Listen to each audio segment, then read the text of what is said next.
같이 기도함으로 새벽기도 시작합니다. 하나님 말씀을 읽으면서 우리 가운데 깨닫게 하시고 우리의 시야가 넓어지게 하시고 오늘을 살아가면서 무엇이 가장 중요한 것인지 다시 한번 확신하게 되는 은혜의 시간이 되게 도와주옵소서. 예수님 이름 받들어 기도합니다. 아멘. 오늘은 고린도전서 14장 20절에서 40절까지의 말씀입니다. 고린도전서 14장 20절에서 40절까지의 말씀입니다. 형제들아, 지혜는 아이가 되지 말고 악에는 어린 아이가 되라. 지혜는 장성한 사람이 되라. 율법에 기록된 바 주께서 이르시되 내가 다른 방언을 말하는 자와 다른 입술로 이 백성에게 말할지라도 그들이 여전히 듣지 아니하리라 하였으니, 그러므로 방언은 믿는 자들을 위하지 아니하고 믿지 아니하는 자들을 위하는 표적이나 예언은 믿지 아니하는 자들을 위하지 않고 믿는 자들을 위함이니라. 그러므로 온 교회가 함께 모여 다 방언으로 말하면 알지 못하는 자들이나 믿지 아니하는 자들이 들어와 너희를 미쳤다 하지 아니하겠느냐. 그러나 다 예언을 하면 믿지 아니하는 자들이나 알지 못하는 자들이 들어와서 모든 사람에게 책망을 들으며 모든 사람에게 판단을 받고 그 마음에 숨은 일들이 드러나게 되므로 엎드려 하나님께 경배하며 하나님이 참으로 너희 가운데 계신다 전파하리라. 그런즉 형제들아, 어찌할까? 너희가 모일 때에 각각 찬송시도 있으며 가르치는 말씀도 있으며 계시도 있으며 방언도 있으며 통역함도 있나니 모든 것을 덕을 세우기 위하여 하라. 만일 누가 방언으로 말하거든 두 사람이나 많아야 세 사람이 차례를 따라하고 한 사람이 통역할 것이요, 만일 통역하는 자가 없으면 교회에서는 잠잠하고 자기와 하나님께 말할 것이요, 예언하는 자는 둘이나 셋이나 말하고 다른 이들은 분별할 것이며, 만일 곁에 앉아있는 다른 이에게 계시가 있으면 먼저 하던 자는 잠잠할지니라. 너희는 다 모든 사람으로 배우게 하고 모든 사람으로 권면을 받게 하기 위하여 하나씩 예언할 수 있느니라. 예언하는 자들의 영은 예언하는 자들에게 제재를 받나니 하나님은 무질서의 하나님이 아니시오 오직 화평의 하나님이시라. 여자는 교회에서 잠잠하라. 그들에게는 말하는 것을 허락함이 없나니 율법에 이른 것 같이 오직 복종할 것이요, 만일 무엇을 배우려거든 집에서 자기 남편에게 물을지니 여자가 교회에서 말하는 것은 부끄러운 것이라. 하나님의 말씀이 너희로부터 난 것이냐? 또한 너희에게만 임한 것이냐? 만일 누구든지 자기를 선지자나 혹은 신령한 자로 생각하거든 내가 너에게 편지하는 이 글이 주의 명령인 줄 알라. 만일 누구든지 알지 못하면 그는 알지 못한 자니라. 그런즉 내 형제들아, 예언하기를 사모하며 방언 말하기를 금하지 말라. 모든 것을 품위 있게 하고 질서 있게 하라. 아멘. 이 방언에 대한 이야기를 훨씬 더 많이 하고 있습니다. 이사야 말씀에 방언에 대한 이야기가 있죠. 이사야 28장에는 그릇된 종교 지도자들에게 하나님이 하시는 경고가 나옵니다. 28장 7절입니다. 유다 사람이 포도주에 취하여 비틀거리고 독한 술에 취하여 휘청거린다. 제사장과 예언자가 독한 술에 취하여 비틀거리고 포도주 항아리에 빠졌다. 독한 술에 취하여 휘청거리니 환상을 제대로 못 보며 판결을 제대로 올바로 하지 못한다. 술상마다 토한 것이 가득하며 더럽지 않은 것이 없다. 제사장들이 나에게 빈정거린다. 저자가 누구를 가르친다는 건가? 저자의 말을 들어야 할 사람이 누구란 말인가? 젖된 아이들이나 가르치라고 하여라. 젖을 먹지 않는 어린 아이들이나 가르치라고 하여라. 저자는 우리에게 한 자 한 자 한 절 한 절 한 장 한 장 가르치려 한다. 그러므로 주님께서는 알아듣지 못할 말씨와 다른 나라 말로 이 백성을 가르치실 것이다. 이 이사야 예언자의 말을 우습게 여기는 제사장들이 있다라는 거죠. 바로 그들에게 하나님께서 어떤 일을 일으키시겠다라고 말씀하시냐면, 내가 생소한 언어를 말하는 사람들과 다른 입술을 통해 백성에게 말을 하겠다. 하지만 그럴 때조차도 그들은 내 말을 듣지 않을 것이다. 다시 말해서 방언이 임하게 되는데, 그것은 바로 이 불신자들에 대한 심판, 그리고 바로 그것을 통하여 하나님에 대해서 오해하고 교만한 자들에 대한 심판, 이 두 가지가 다 이루어진다라는 거죠. 그래서 21절에 율법에 기록된 바 주께서 이르시되 내가 다른 방언을 말하는 자와 다른 입술로 이 백성에게 말할지라도 그들이 여전히 듣지 아니하리라 하였으니. 그러니까 이 방언을 말하는 이들이 결국 무엇을 드러내는 거냐 하면 이 세상의 모든 것이 보이는 것이 다가 아니다라는 것을 분명하게 보여주는 거죠. 다른 세상이 있다라는 것을 보여주는 것이 이 방언의 역할이라는 거예요. 그래서 어느 순간 이 세상에 다인 것처럼 살아가던 그 제사장들은 부활을 믿지 않았으니까요. 그들에게 이 방언은 굉장히 또 다른 세상이 있다라는 것을 분명히 보여주는 증거가 되고, 또 믿지 않은 사람들도 이 방언이 무언가를 보면서 희한한 말을 하는군 하면서 이런 생각을 하며 뭔가 다른 세상이 있지 않을까라는 것을 보여주는 역할이 될 거라는 거죠. 그래서 22절에 방언을 믿는 자들을 위하지 아니하고 믿지 아니하는 자들을 위하는 표적이나, 예언은 믿지 아니하는 자들을 위하지 않고 믿는 자들을 위함이니라. 그러니까 방언은 사실상 제사장과 같이 부활을 믿지 않는 유대인들, 다시 말해서 하나님의 아들을 믿지 않는 이들에게 분명히 다른 세상이 있다는 것을 보여주는 분명한 표적이 되고, 예언은 결국은 이 믿지 아니하는 사람들을 위해서 하게 되는데, 왜냐하면 예언을 하게 되면 아니 우리가 이렇게 될 거 어떻게 알지? 저 예언대로 이루어졌네. 이런 식의 어떤 분명한 하나님의 그 뜻을 알려주는 은사이기 때문에 이걸 통하여 사람들이 믿지 않는 이들도 정말 너희들 가운데 하나님이 있구나 라고 말하게 될 거라는 거죠. 이 방언 자체가 가지고 있는 것이 유익이 있고, 또 예언 자체가 가지고 있는 또 유익이 있습니다. 근데 문제는 뭐냐 하면 이 방언이 중구난방으로 터져나가게 될 때 아무도 알아듣지 못하고 오히려 이것이 당황스러운 경험으로 다가오게 되는 그런 일들도 많다라는 거죠. 그래서 23절에 그러므로 온 교회가 함께 모여 다 방언으로 말하면 알지 못하는 자들이나 믿지 아니하는 자들이 들어와서 너희를 미쳤다 하지 아니하겠느냐. 그러나 예언을 하면 믿지 아니하는 자들이나 알지 못하는 자들이 들어와서 너 모든 사람에게 책망을 들으며 모든 사람에게 판단을 받고 그 마음에 숨은 일들이 드러나게 되므로 엎드려 하나님을 경배하게 될 것이다 라는 것입니다.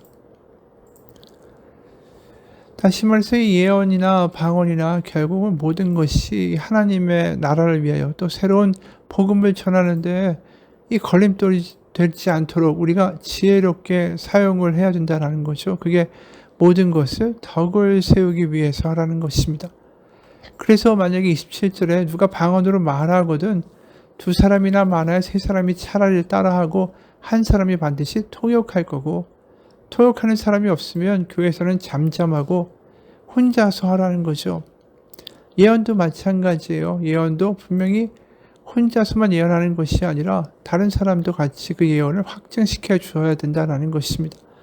그래서 중구난방식으로 자신의 방언이나 예언을 떠들어대는 게 아니라 33절에 하나님은 무질서의 하나님이 아니시오 오직 화평의 하나님이시니라 이렇게 나오는 겁니다.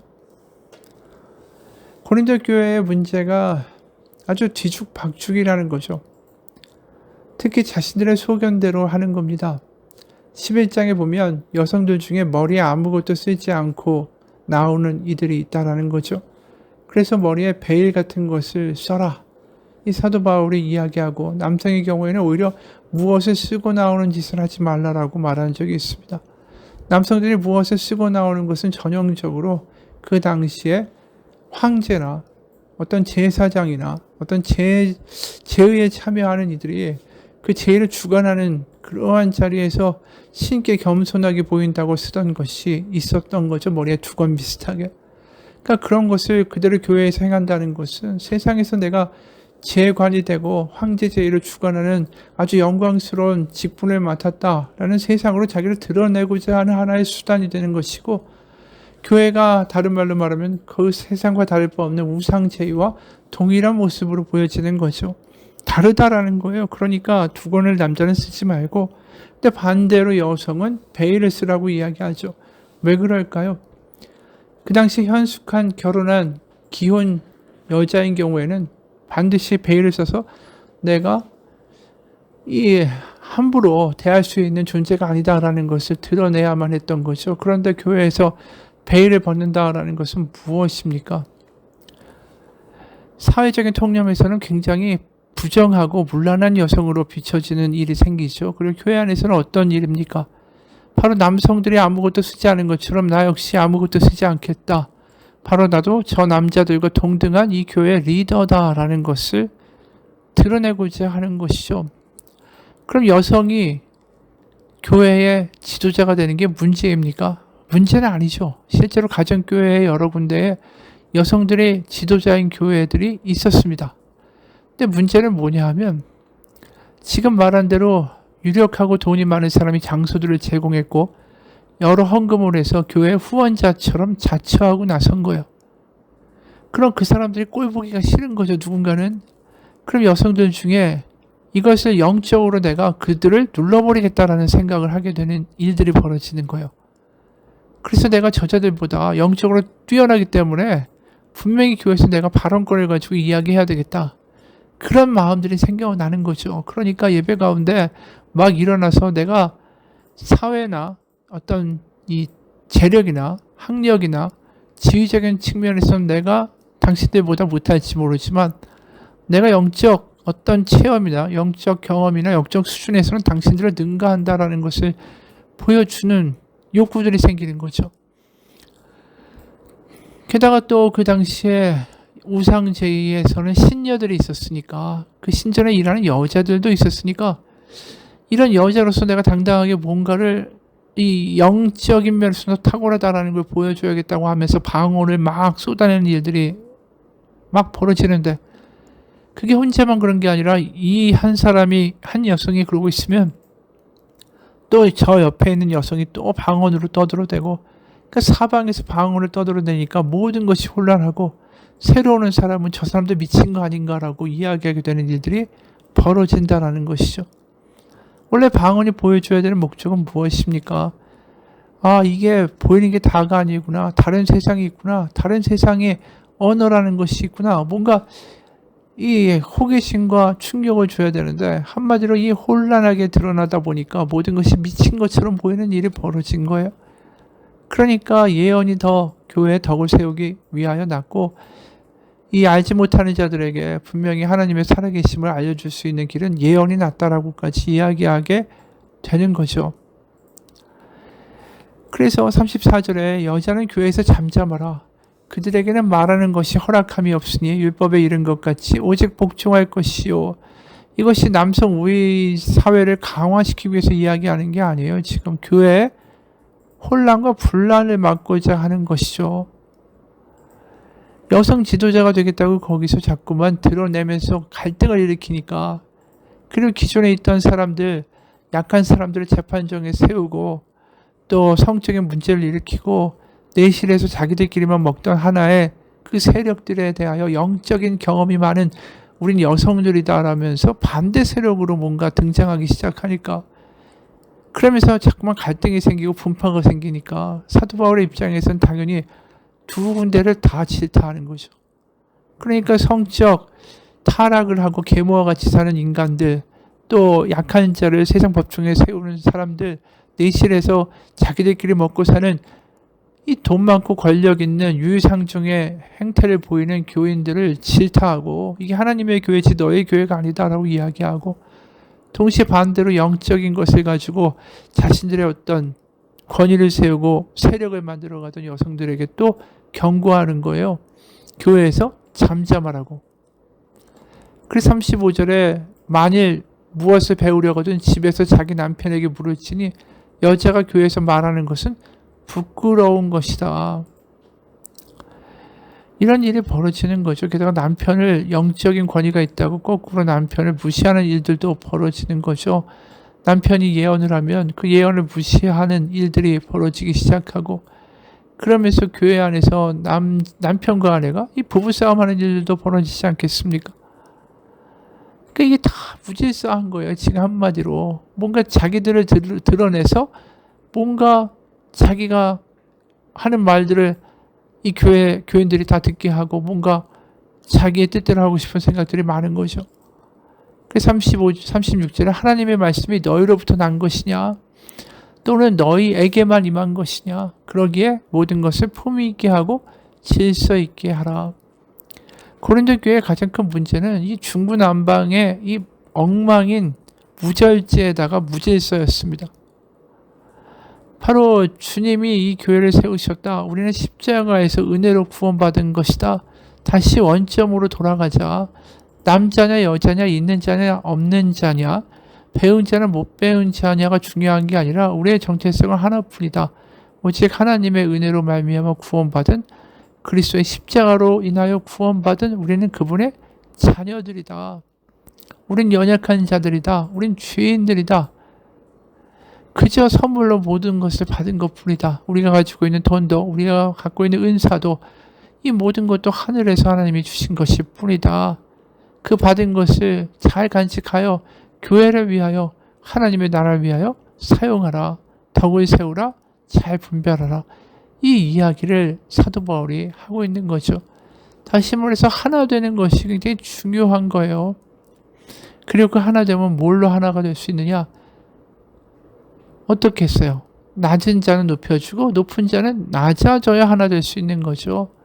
그래서 십자가를 통하여 교만한 자는 자신이 죄인이다라는 것을 고백하고 겸손해져야 되는 거고, 십자가를 통하여 내가 너무 낮아져 있는 사람은 나를 위하여 십자가의 아들이 죽으실 정도로 하나님이 나를 사랑하신다는 그 은혜와 사랑을 경험함으로 회복되어야 하는 거죠. 그래서 2장 1, 2절에 이렇게 말씀하는 거예요. 형제들아 내가 너에게 나아가 하나님의 증거를 전할 때 말과 지혜 아름다운 것으로 아니하였나니 내가 너희 중에서 예수 그리스도와 그가 십자가에 못 박히신 것 외에는 아무것도 알지 아니하기로 작정하였습니다. 여기에서 특이한 게 뭡니까? 예수 그리스도와 그가 십자가에 못 박히신 것 외에는 아무것도 알지 아니한다. 여기에 성령과 영적 은사에 대한 이야기가 없죠. 그러니까 성령과 영적 은사를 강조하지 않고 오직 예수 그리스도의 십자가로 돌아가야 된다. 그래야 한 마음이 되고 그리스도의 마음을 품을 수 있게 되고 그래야 교회가 다시 올바로 설 수 있다는 거죠. 실제로 빌립보서 2장 5절을 보면 이런 말씀이 있죠. 빌립보서 2장 5절 너희 안에 이 마음을 품으라 곧 그리스도 예수의 마음이니. 결국 교회에서 내가 낫다, 내가 더 탁월하다는 아무 의미가 없습니다. 우린 결국 다 예수 그리스도의 십자가로 말미암아 하나님의 식탁에 앉게 된 하나님의 은혜로 말미암아 그분의 자녀가 된 똑같은 형제와 자매일 뿐입니다. 어느 집사님이 행복한 가정을 꿈꾸며 결혼했는데 4년이 지나고 나서 마음이 상처투성이가 되어버렸습니다. 부부싸움은 칼로 물베기라고 하지만 남편에 대한 신뢰가 점점 깨지게 되고 남편을 의심하게 되고 이 모든 것들이 엉망이 돼가고 있던 차에 탄식하면서 기도를 하는데 마음에 하나님의 말씀이 임했습니다. 너는 왜 남편만 보느냐? 너와 너의 남편 사이에 있는 나를 왜 보지 못하느냐? 그 순간에 뭔가 이 집사님의 마음에 이 반쪽의 빛이 비추는 것 같았어요. 남편과의 관계가 힘들어진 원인이 자신이 주님을 바라보지 못했기 때문이다라는 것을 깨닫게 됐기 때문입니다. 그래 이제부터 남편을 보되 예수님을 항상 바라보는 거야. 그래서 항상 남편과 같이 있을 때 예수님이 그곳에 함께 계시다라는 것을 인식하면서 남편과 대화를 했어요. 그랬더니 자신의 말투가 달라지고 남편에 대한 반응도 달라지고 남편이 변함없이 똑같이 행동해도 예수님이 같이 보신다라고 생각하니까 예전처럼 그렇게 안 하게 되더라는 거죠. 어느 날 남편이 보니까 아내가 너무 달라진 거예요. 그리고 아내가 너무 고맙죠. 남편이 자존감이 세워지고 대화가 가능해지고 남편과 주님과의 관계가 변화되면서 남편에 대한 감사함이 생기기 시작하더라는 것입니다. 가정의 행복과 회복이라는 것이 그저 우리가 잘해야겠다라고 한다고 해서 되는 게 아닙니다. 왜냐하면 내가 보기 싫어하는 그러한 짓과 행동과 말투를 계속 반복하고 있다면 내가 잘해야지 하면서도 또 부하가 치밀어 오르고 미워지고 답답하고 한심하고 짜증나고 그러면서 험한 말을 하게 되고 이런 것들이 악순환이 도는 것은 우리가 인간이기 때문에 피할 수가 없다라는 거죠. 교회도 마찬가지예요. 저렇게 돈 많다고 잘난 척하는 사람들 정말 하나님의 벌을 받아야 돼. 그러면서 내가 저 사람들 어떻게 혼낼 수 있을까? 내가 영적인 권위가 있다라는 것을 드러내야겠다. 그러면서 거기서 방언으로 떠들어대는 산 무리들이 있고 결국은 이 교회가 하나가 되는 것이나 가정이 하나가 되는 것이나 똑같아요. 서로를 품어내는 것은 우리가 할 수 있는 일이 아니고 우리가 우리의 넓은 마음을 가지고 상대방을 받아들여 준다. 그거 한두 번, 세 번, 네 번, 다섯 번까지는 할 수 있겠지만 그 이상 가면 하기가 힘든 게 우리의 본질입니다. 우리가 할 수 있는 건 뭡니까? 예수님이 그 가운데 함께 계시다. 십자가가 우리의 가정 가운데 존재한다. 예수님이 바로 이 자리에 함께 계신다라는 것을 인식하는 것 뿐입니다. 그래서 우리가 다 주님이 필요하고 주님의 은혜로 하나님의 자녀가 됐고 그래서 그 십자가가 우리의 삶 가운데 실제로 고백되고 경험되고 보여질 때 우리는 십자가 앞에서 거짓말하고 욕하고 손가락질할 수 없잖아요.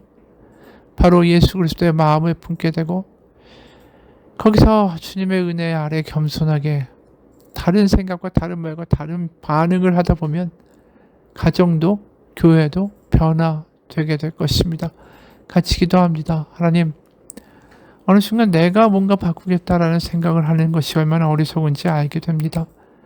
우리가 변화될 수 있는 것은 오직 그리스도, 예수 그리스도의 은혜, 십자가의 은혜뿐입니다. 바로 이렇게 한심하고 부족하고 엉망인 자들을 위하여 바로 나를 위하여 이 땅에 오신 주님이 바로 이 모자르고 부족한 우리의 가정 가운데도 임하셔서 그곳에서 바라보고 계시고 변화시키기 원하시고 지키기 원하시는 하나님이시다라는 것을 우리 가운데 느끼고 살아가기 원합니다. 그럴 때 주님의 은혜가 우리의 가정 가운데 느껴져서 다른 말을 하고 다른 반응을 보이고 다르게 대할 수 있고 위로할 수 있고 눈물 닦아줄 수 있고 주님의 마음으로 우리의 남편과 배우자와 아이들을 또 아내를 대할 수 있는 그런 우리의 마음밭이 될 수 있도록 하나님 성령으로 우리 가운데 인쳐 주옵소서. 예수님 이름 받들어 기도합니다. 아멘.